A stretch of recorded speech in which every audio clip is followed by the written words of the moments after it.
Je suis allé voir le film Demon Slayer, la forteresse de l'infini, et ça s'est pas passé comme prévu.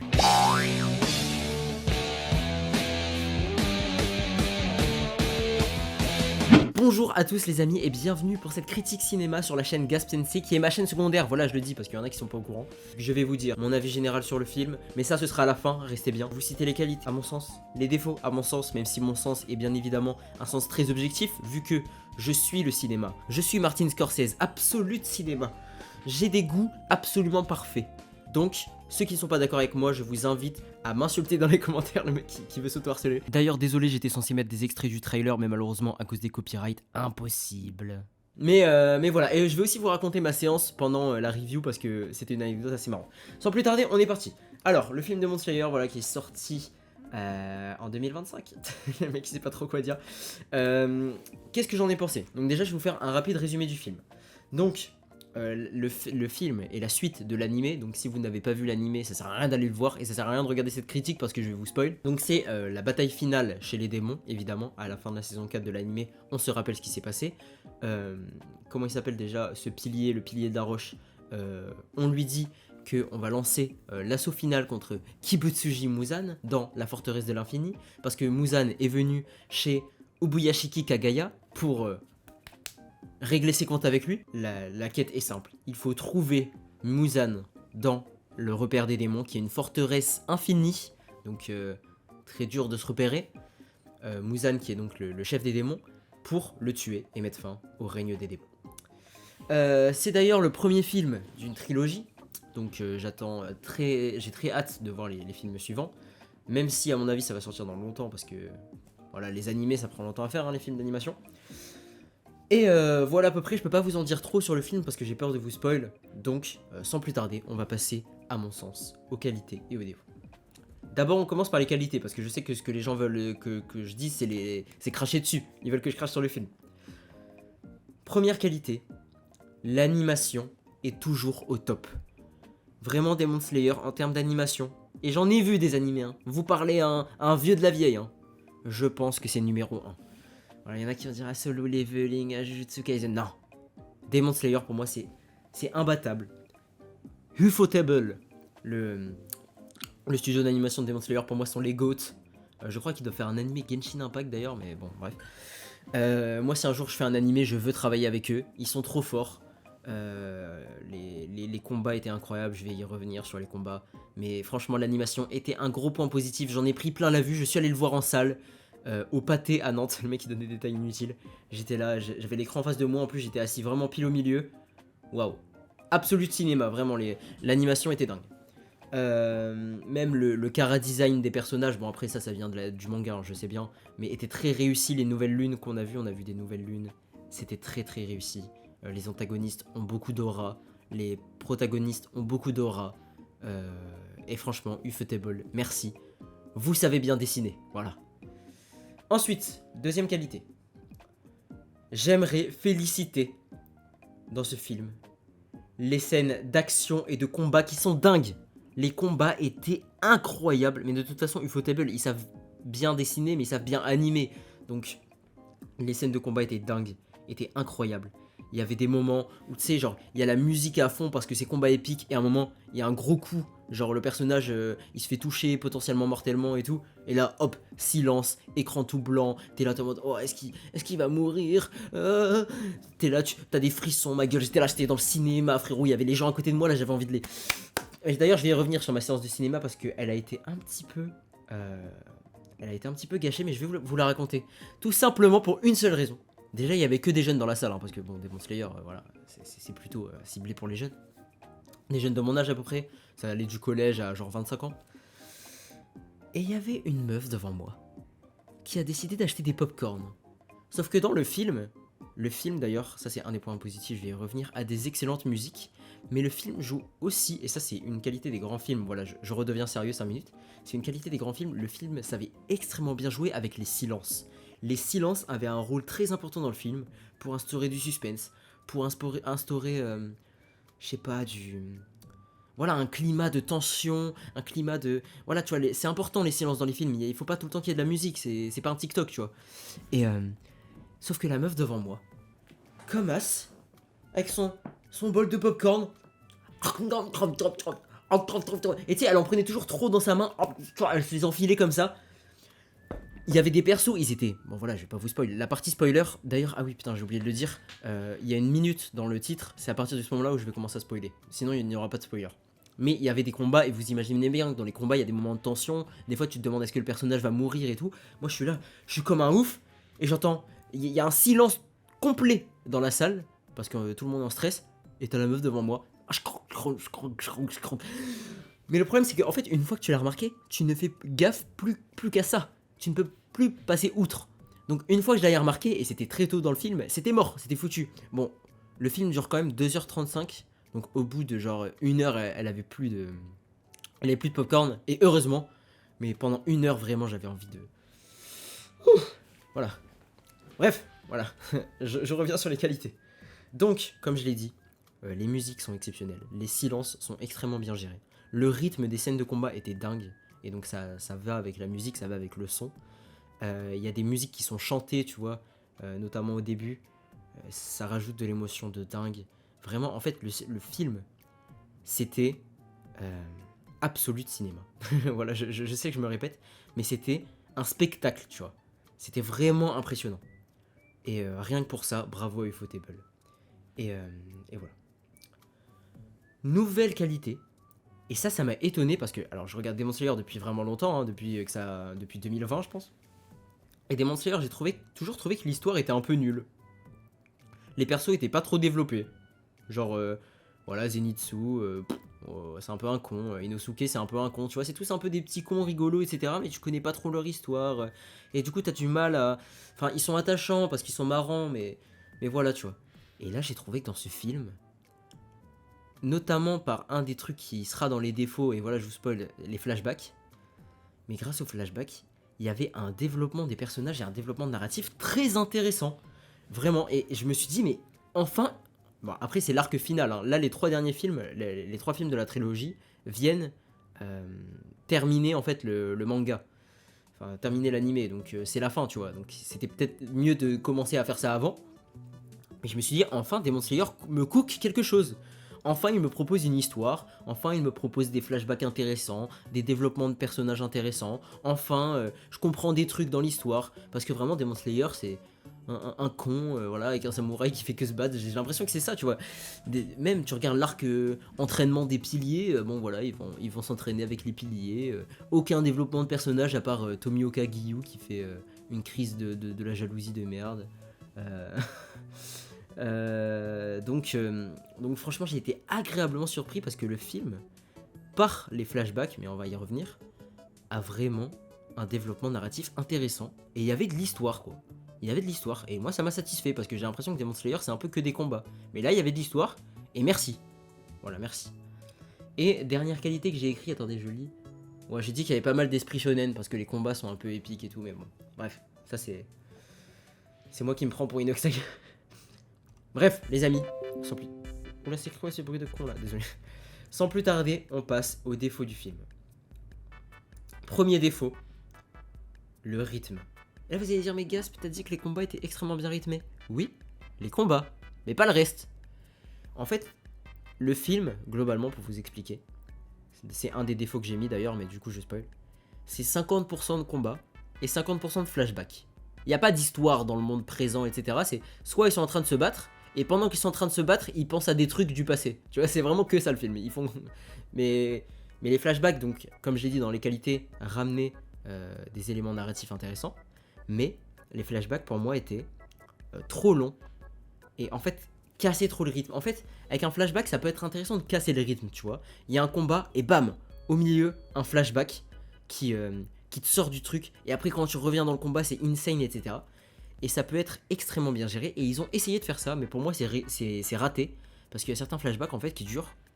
Le film dure 2h35, donc c'est quand même un film assez long.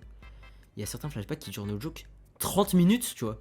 Vraiment, je rigole pas, tu vois, 20-30 minutes. Et ça fait carrément, t'as oublié qu'il y avait un combat à la base. C'est pas en mode, on te sort vite fait pour ensuite te replonger dedans, pour jouer avec tes émotions, jouer avec ton truc. Non, c'est carrément t'oublies au bout d'un moment, tellement c'est long.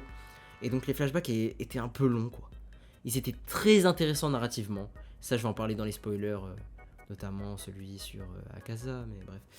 On y reviendra pendant les spoilers. Mais globalement, voilà, j'ai trouvé que les flashbacks, il y avait trop de flashbacks. En tout cas, trop long. En termes de nombre de flashbacks, parce qu'il y en a eu sur plusieurs personnages, c'était très bien. Mais à chaque fois, il s'éternisait un peu, tu vois. Il y avait moyen... Ou alors, tu sais, il fallait faire le début du flashback, revenir dans le combat, il se passe un truc dans le combat, repartir dans un flashback. Tu sais, il fallait un peu plus jouer avec le rythme, parce que là, c'était vraiment combat pendant 10 minutes, flashback pendant 45 minutes, recombat pendant 10 minutes, et pour moi, l'équilibre n'est pas respecté. Vous voyez ce que je veux dire? Donc, c'est mon avis. Parce que je sais que ça a fait débat, j'ai vu un peu sur Twitter, les gens dire ouais, il y a trop de flashbacks, il y a pas trop de flashbacks. Moi, je pense que il y en a assez, mais ils étaient mal rythmés. C'était surtout ça le problème. Voilà. Deuxième défaut, enfin troisième en soi, parce que j'ai parlé du rythme, mais j'ai aussi parlé du fait qu'il y avait beaucoup de flashbacks, donc les deux, c'est un peu... Voilà. Et ce sera mon dernier défaut, avant de vous donner mon avis général sur le film. C'est qu'il y a des mécaniques qui ont été mises en place, mais qui n'ont pas été assez exploitées. Pour moi, le film a raté certains points. Et d'ailleurs, c'est pour ça que je suis content que ce soit une trilogie, parce que j'espère que ces points-là auront une importance dans les prochains films. Je vais vous faire un mini spoil d'une de ces mécaniques pour que vous puissiez comprendre de quoi je parle. En fait, on est dans une forteresse infinie, donc c'est impossible de se repérer. C'est-à-dire, il y a un château, et ensuite il y a un autre château, et tu vois, ça fait des montagnes, etc. Ça fait comme une ville, mais infinie, tu vois. Et donc, pour les persos qui cherchent à trouver Kibutsuji Muzan pour le buter, c'est impossible de le trouver, parce que c'est une forteresse infinie, tu vois. Et donc, en fait, il y a les fils de Kagaya, qui est en gros le chef des piliers, qui ont envoyé des corbeaux qui leur transmettent par la télépathie les images de la forteresse. Donc en gros, les corbeaux survolent la forteresse et transmettent les images aux enfants de Ubuyashiki, qui en fait cartographient la forteresse. Donc c'est infini, tu vois, c'est un travail, on les voit en plus, ça j'ai trouvé ça bien, tu vois. On les voit qui sont en mode, est-ce qu'on doit vraiment faire ça parce que c'est une forteresse infinie, donc on est en train de cartographier, mais ça a aucun sens, tu vois, on va faire ça toute notre vie. Et en fait, moi j'aurais aimé, parce que cette mécanique, on la voit un petit peu au début, un petit peu au milieu et un petit peu à la fin, mais vraiment 3 minutes dans le film. Et moi j'ai trouvé ça dommage parce que j'aurais kiffé que tu sais qu'il y a un truc un peu d'infiltration, en mode ils repèrent quelque chose, ils transmettent l'info à Tanjiro par exemple. Tanjiro du coup il traque quelqu'un, tu vois. Je trouve qu'avec cette mécanique d'essayer de cartographier une forteresse infinie, qui est donc un problème sans fin, tu vois, il y avait un truc à faire avec peut-être de l'exploration, avec peut-être de l'infiltration en mode un peu espion, tu vois, genre essayer de trouver où sont cachées les différentes lunes et tout. Mais pour moi, ça a été pas assez utilisé parce que bah, le reste du temps, c'était soit des combats, soit des flashbacks, et ça, on l'a vu vraiment 2 minutes dans le film. Et j'ai trouvé ça dommage, et j'espère que dans les prochains films, et ils l'ont un petit peu teasé à la fin, j'espère que cette mécanique reviendra et aura une importance. Voilà les amis, on va maintenant passer... En fait, là, je vais vous dire mon avis général sur le film, et après, on fera les spoilers, comme ça, ceux qui n'ont pas envie d'être spoil pourront se barrer et auront quand même mon avis général sur le film. Mon avis général sur le film, c'est que c'était pas non plus un film d'une extrêmement grande qualité, tu vois. C'était pas le plus grand film d'animation de tous les temps. C'était pas... Bah si, en fait. C'était un peu une claque, quand même. Vous voyez ce que je veux dire? En fait, c'est ça le truc avec Demon Slayer, et c'est ça aussi, ça me l'a fait en tant qu'animé, et là ça me le fait en tant que film. C'est que c'est pas forcément le truc où il y a la meilleure histoire, où il y a le meilleur scénario, où il y a le meilleur truc, mais c'est tellement bien animé, c'est tellement bien mis en scène, les combats sont dingues, avec des musiques dingues, que t'es là, t'es au cinéma, t'es dans une salle toute noire, t'as juste l'écran de 12 mètres en face de toi, et t'es en mode... t'as des frissons, tu vois. Et donc c'était vraiment génial. Enfin, j'ai adoré ma séance, à part à cause de la meuf qui mangeait son popcorn, hein, voilà, je me répète. Mais donc le film, objectivement, tu vois, si on parle en termes de scénario, en termes de machin, c'est pas le plus grand film de l'histoire, mais la mise en scène a tellement carré, l'animation a tellement carré, que c'était une séance mémorable. C'est un film dont je me souviendrai. J'ai pris une claque de fou, je suis sorti du cinéma, j'étais stun. Je suis sorti, à la lumière du jour, j'étais waouh. J'arrivais plus à marcher carrément. Et donc, c'est un film vraiment que j'ai adoré. Et j'ai passé un très bon moment, malgré le fait que voilà, c'est pas C'est pas Perfect Blue, c'est pas Paprika, voilà, c'est pas des films d'animation comme ça qui vont marquer l'histoire. C'est un film d'animation, mais qui s'inscrit dans la suite d'un animé, tu vois. Ça aurait pu être en fait une saison d'animé qui a été condensée. C'est d'ailleurs ce qu'ils avaient fait avec le Train de l'Infini, là. Et donc, voilà, donc je vous recommande pour tous les fans Demon Slayer d'aller voir le film, vous allez adorer. Et sans plus tarder, les amis, on passe à la partie spoiler. Alors, en tant que spoiler, alors il y en a très peu. Putain, mais c'est quoi ce bruit de Golemon là? Alors d'abord, c'est spoiler là, hein, donc si vous voulez pas vous faire spoiler, partez. Shinobu, sa mort était dingue. La mort de Shinobu. Avec le flashback sur sa sœur, vous voyez, ça fait partie des flashbacks que j'ai dit, où elle retrouve le mec qui a tué sa sœur. J'ai trouvé ça incroyable. Et Shinobu, c'était un perso un peu en retrait, tu vois, on la voyait, hein, mais on savait pas trop de trucs sur elle et tout. Et là, le fait que elle qui était toute mignonne, etc., elle est un peu prise par la rage, par la vengeance, ça fait vraiment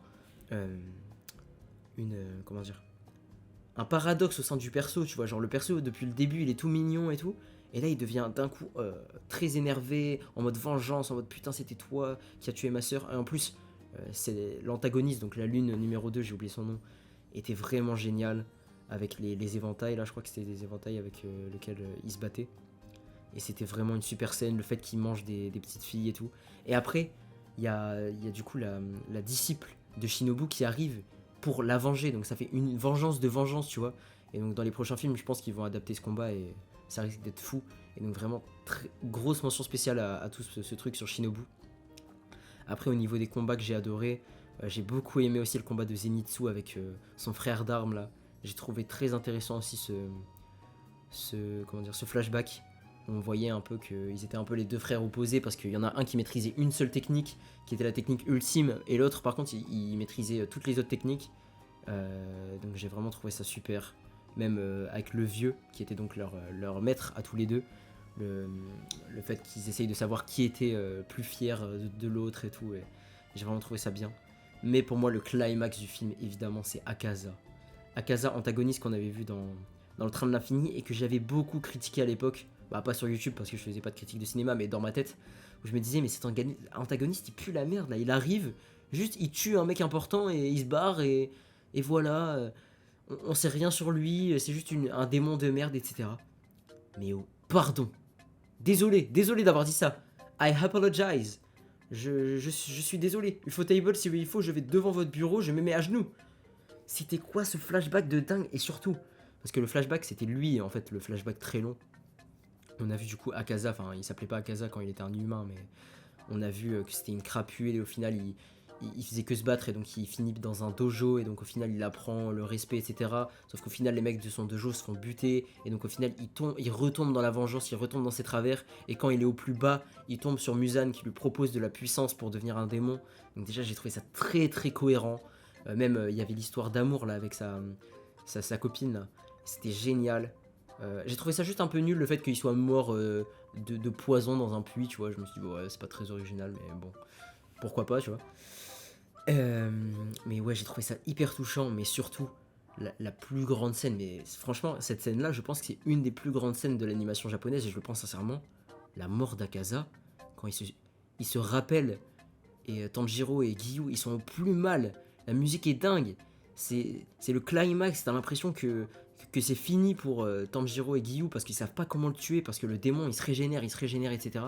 Et au final, c'est lui qui décide de se suicider. Waouh. Waouh. Waouh. Franchement, waouh. Franchement, waouh. J'avais des frissons, c'était incroyable. Incroyable. Donc voilà pour la partie spoiler, c'est vraiment ça les scènes qui m'ont marqué.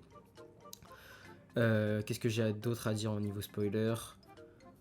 En vrai, pas grand chose. Hein. Là, je repense à l'histoire. Qu'est-ce qu'il y avait? Il y avait donc le combat de Zenitsu. Il y avait. On a vu tous les petits Bowfinders qui se battaient avec les démons. Ça, c'était assez sympa. Mais sans plus, quoi. Mais franchement, après, c'était les combats, quoi. Les combats étaient incroyables. Mais ouais, c'est à peu près tout.